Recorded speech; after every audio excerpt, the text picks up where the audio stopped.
Hello po mga kababayan, si Dante Maravillas. Pag-usapan natin si NBI Director Melvin Matibag, tapos itong si PGMN founder na kanyang hinuli na entrapment, pero naka siya, nakapagpianza. Yung nangutong kay Martin Romualdez ng 350 million, si PGMN founder Franco Mabanta. Pilit kasing sinisira yung credibility ni NBI Director Melvin Matibag. Kung titingnan po ninyo yung credentials ni Matibag, malabo, malayo sa credential po kung mayroon man. Itong si Franco Mabanta, di kalibre pong professional itong si Atty. Melvin Matibag. Hindi po ito basta gagalaw mga kababayan. Kung walang mga credible information laban kay Franco Mabanta, sisirain ba naman ito mga kababayan yung kanyang pagkatao ni Atty. Melvin Matibag? Sa educational qualifications pa lang mga kababayan, matindi. Tingnan ninyo ito. I-share ko sa inyo ito sa ating research mga kababayan para supalpalin natin itong mga naninira, including Franco Mabanta, dito kay Director Melvin Matibag. Hindi po pipitsuging abogado itong si Melvin Matibag mga kababayan. Isa po siyang global legal expert. Yan Juris Doctor mula sa Ateneo Law School, 1996. Isa siyang litimong abogado na nag-aral ng batas sa isa sa pinaka-prestihiyosong universidad sa Pilipinas. Then may Master of Law siya sa Wayne State University sa Michigan, sa Amerika. Nag-gets na ninyo? Hindi po pipitsuging abogado si Matibag, mga kababayan. Hindi lang siya basta simpleng abogado. Kumuha po siya ng masteral degree sa Estados Unidos. Nagpakadalubhasa siya mga kababayan sa corporate and finance law. So ito po yung nagbibigay sa kanya ng pandaigdigang dunong sa pagsasuri po ng mga komplikadong transaksyon, pananalapi at saka sa digital crime. Kaya siya po pinili mga kababayan ng ating Pangulong Bongbong Marcos bilang NBI Director. Because of his unimpeachable credential. Solid po mga kababayan. Kaya yung mga naninira kay Matibag, parang minamaliit si Matibag. Parang pinalalabas nila kung sino lang si Matibag. Big time po si Matibag bilang isang professional. At isa siyang honorary alumnus po ng PNPA, Philippine Military Police Academy, na nagpapatunay po ng kanyang malalim na integridad at tiwala sa buong komunidad ng law enforcement. Di ba, mga kababayan? I-compare natin sa credential po ni Franco Mabanta, yung PGMN founder na parang pinapalabas mga kababayan na mataas siyang tao. Mataas siguro yung height niya. Di ba? Zero legal siya, mga kababayan. Zero zero legal. Zero legal or journalism credential siya. Isang content creator na bigla na lang pong lumitaw kasi nauso yung vlogging. Di ba? Ngayon, mga kababayan sa digital age, bigla na lang naglitawan.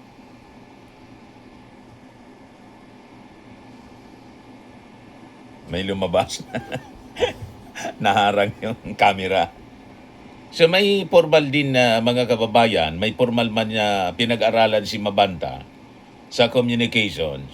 Wala man siya pong may pagmamalaki as compared kay Matibag pagdating po sa legal, pagdating sa batas, at saka sa pamamahayag mga kababayan.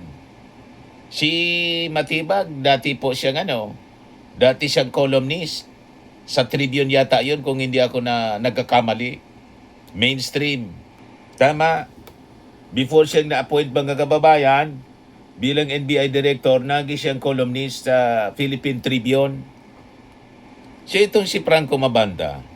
Kilala lang siya mga kababayan bilang isang commercial model at saka social media influencer kasi nauso nga po yung social media. Dito sa social media, konting kimbot, lalo yung mga konting paduda na mga videos.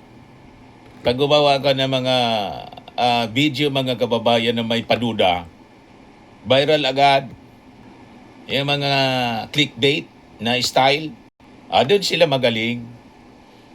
Ako alam ko din mga kababayan yung kung paano gumawa ng mga clickbait. Kaya lang, ayaw ko pong sanayin yung sarili ko kasi masisira yung credibility natin. Na pag chinek, yung facts, wala, bagsak. Yan ang gawain ng mga content creators. Pang clickbait lang mga kababayan. Doon sila magaling sa PGMN. So isa siyang social media influencer na pumasok sa UAAP. Subalit wala man po siyang hawak na legal na lisensya. Wala din siyang formal na pagsasanay. Yun ang dahilan mga kababayan kung bakit puro lang emosyon ang minamanipulate nila. Di ba? Walang legal na logic yung mga content nila, pati yung kanilang mga argumento. Puro emosyonal. Kaya pansinin nyo, pati mga kababayan sa mga style ng vlogging, papasok siya sa galing sa labas, papasok, tapos pang stage show, may palakpakan na background. Palakpakan, yung mga staff man lang niya, palakpakan. Na parang noon-time show. Yung mga ganyan, talagang ginagawa mga kababayan sa noon-time show para maganda yung presentation as if maraming nagpapalakpakan. Nag-attend ako ng isang noon-time show sa Maynila sa television. Binibrief kami. Yung mga guest, binibrief siya. O, pagpasok kanya ninyo dito, behave kayo. Tapos kung ano yung instruction namin dito, susundin ninyo. Pag sabi naming palakpakan, papalakpak kayo. Maghihiyawan kayo. Pag hindi kayo nakisama, papalabas din namin kayo. Pang show sa television yung yung natutunan ni Franco Mabanta.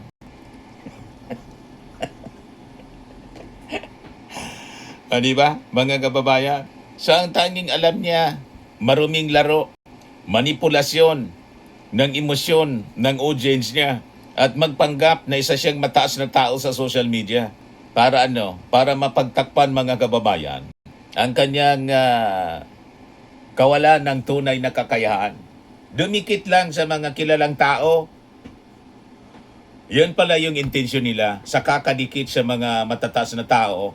Gusto palang magnegosyo ng kakaibang negosyo, kikil. Pag hindi sumunod sa kanilang gusto, ayun, nahuli po sa entrapment.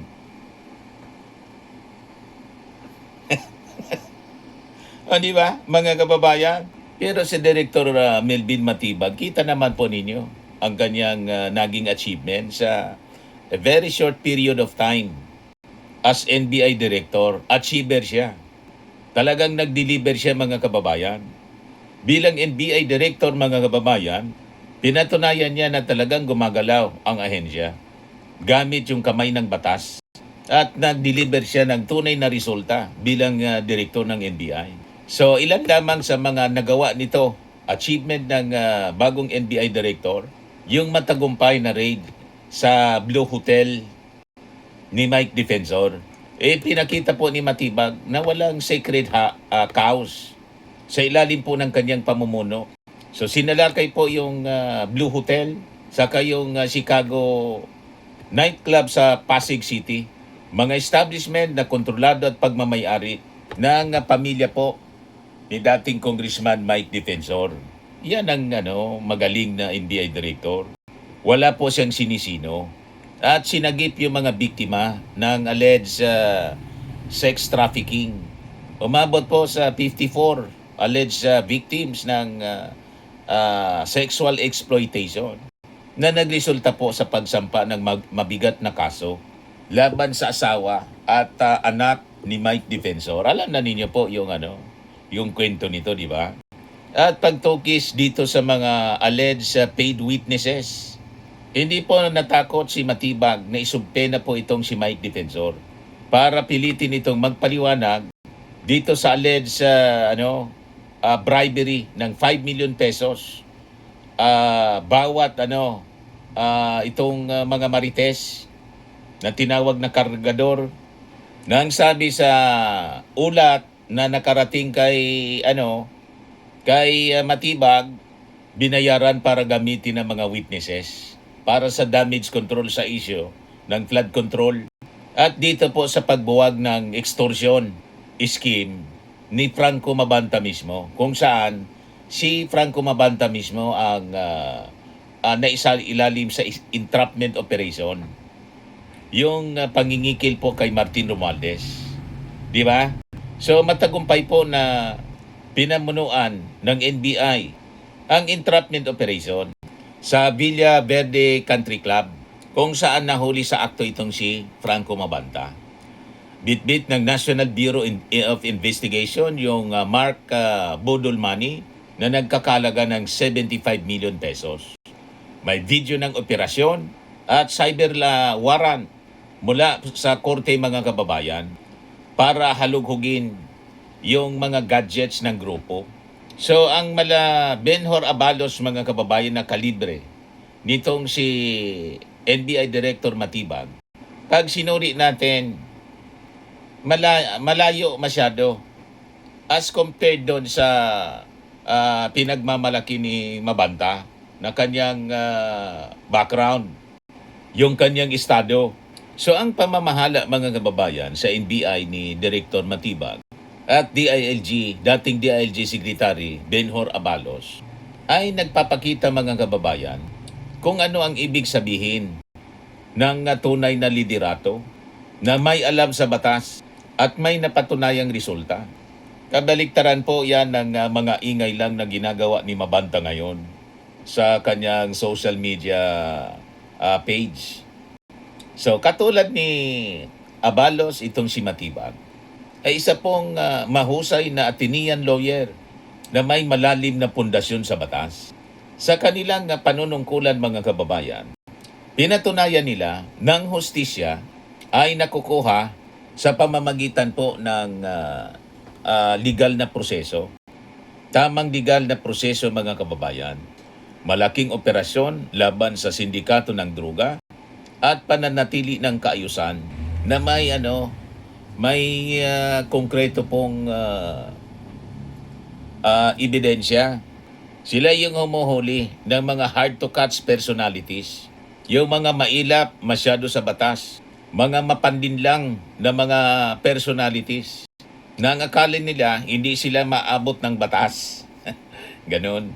So sa kaso ng NBI, si Mabanta at si Defensor mismo ang naging halimbawa ng hard-to-catch personality na tuluyang na corner mga kababayan, nasakute. Ngayon, dito tayo sa usapin ng zero evidence ng akusasyon mga kababayan ni Mabanta laban kay Martin Romualdez. Kasi ayaw tantanan mga kababayan ni Mabanta itong si Martin Romualdez. Maintindihan natin kasi si Martin yung naging dahilan kung bakit siya nasakute sa pangingikil. So abang sina Matibag at Abalos ay naglatag ng mga dokumento, warrant at mark money sa korte, si Mabanta naman po ay walang mailatag na kahit isang pirasong ebidensya. Sa kanyang mga ingay sa social media, gumawa siya ng mga seryosong paratang sa pamamagitan ng kanyang PGMN ng korupsyon laban kay Martin Romualdez. Ngunit wala man lang itong katibayan. May nakita kayong winagayway man lang na dokumento? other than i-accuse siya, mga kababayan, ng korupsyon si Martin. So ginamit pa ito bilang pananakot upang mangikil ng 300 million plus na pera kapalit ng pananahimik. At ang sabi, marami pang ibang opisyal yung blackmail, mga kababayan. Ayon sa NBI, hindi lang si Martin Romualdez ang inakusahan ni Mabanta nang wala man lang pong ebidensya. Marami daw na mga senador, kongresista at mga lokal na opisyal ang lumapit sa NBI dahil naging biktima rin na di umano ng paninira at attempt ng pangingikil ng grupo ni Mabanta nang walang kalakip ng anumang katotohanan, mga kababayan. So dito tayo sa extortion case na kanyang kinakaharap. Matibag versus Mabanta. Ang jurisprudence, mga kababayan, ng in flagrante delicto sa ilalim ng batas ng depensang setup ni Mabanta, yun ang kiniklaim niya po. Ito nituring po ito na mahina at walang silbi. Dahil ang pagkakaaresto sa kanya, mga kababayan, naganap sa akto. Entrapment nga po yung nangyari at recorded siya sa video. Dokumentado ng tumunggap po ng budol money. Yung anong tawag doon? Mark money. Kung sa buy bust operation, mark money. Yung pagtanggap mismo, dokumentado. At maraming witness, including media. So ang ebidensya, mga kababayan ng NBI, pisikal at kontrolado ng batas. Kaya naman po sa lohika ng piskalya, supalpal yung mga palusot niya sa social media ngayon. Yung kanyang mga palusot. Bagsak po yung kanyang mga depensang freedom, wala. Sa matalino, mga kababayan, na argumento, legal na argumento ni Atty. Melvin Matibag, ang press freedom ay may limitasyon po. At hindi kailanman mapoprotektahan ang pangingikil, ang paghingi ng milyon-milyon na pondo na pera kapalit, mga kababayan, na hindi paglabas ng video ay porong krimen po siya. Hindi siya journalism. So digital footprint mismo ang magpapakulong sa kanya. Sa pamamagitan po ng cyber warrant na nakuha po ng NBI mula sa korte, ang mga mismong chat logs, mensahe o teaser clips na nasa loob ng kanilang mga telepono ay tatayo po bilang admission against interest. Ang sarili niya mismo mga gadget ang magsisilbing pinakamalakas na testigo, parang yung pagmumura ni Sara Duterte laban sa ating Pangulo kay Lisa Marcos at kay Martin. Recorded sa video. Ito recorded din sa chat logs. Paano kang lulusod dyan? Kaya sabi ng mga abogado, private prosecutors po sa impeachment ni Sara Duterte, ang pinakang malakasan niya sa articles of impeachment, yung pagbabanta. Recorded po at ang witness po, milyon-milyon na mga Filipinos. Dito naman po sa case ni Mabanta, yung chat log po, nakuha ng National Bureau of Investigation. Kaya yun ang mismo ang testigo laban sa akusado. So bagsak ang maskara ng pagpapanggap, mga kababayan, ni Mabanta. Hindi obra yung mga propaganda niya. Hindi yan obra. As against the document na na-obtain ng National Bureau of Investigation laban sa kanya. Napakalakas po. So sa arena po ng ustisya, ang batas ay hindi po kumikilala ng clout, retorika o sa nakasanayang maruming laro ni Mabanta sa social media. Gumagalaw po si Atty. Matibag ng National Bureau of Investigation sa ilalim po ng rules of court at solidong pambansang mandato. Habang si Mabanta ay isang huwad na mataas na tao na walang formal na legal na talino at walang hawak na kahit anong pirasong maipagmamalaki other than yung mga pictures niyang nakadikit sa Pangulo, dating Pangulo, mga senador, mga congressmen, picture-picture. Para sabihin malaking tao siya. May mga ganon na mga personalities gagamitin sa kung anong mga transaksyon, 'di ba? Para masabing mataas na tao. Ito anya yung aking mga mga karab elbows, mga big time personalities. So tataas yung presyo. Di ba? Mga kababayan. Kaya yung demand napakalaki. 350 million para daw hindi ilabas. Ayon. Hindi kinagat ni Martin. Huli siya. So ang pangingikil po na ginawa ng kanyang grupo ay hindi po siya lehitimong pamamahayag, kundi isang simpleng krimen. At sa harap ng piskalya, mga kababayan, ang kanyang depensang setup ay isang hungkag na pag-iyak ng isang akusadong na corner. Quote in the act, mga kababayan. So kahit anong pagpapanggap niya bilang isang mataas na tao, hindi kaya pong itago ng maruming laro ang katotohanan ng supalpal siya ng mga ebidensya na hawak ni Mabanta. Tama po, mga kababayan. So, sa korte na lang kayo magpaliwanag. Hindi yung puro propaganda pa rin, mga kababayan. Wala na. Quote in the act, mga kababayan.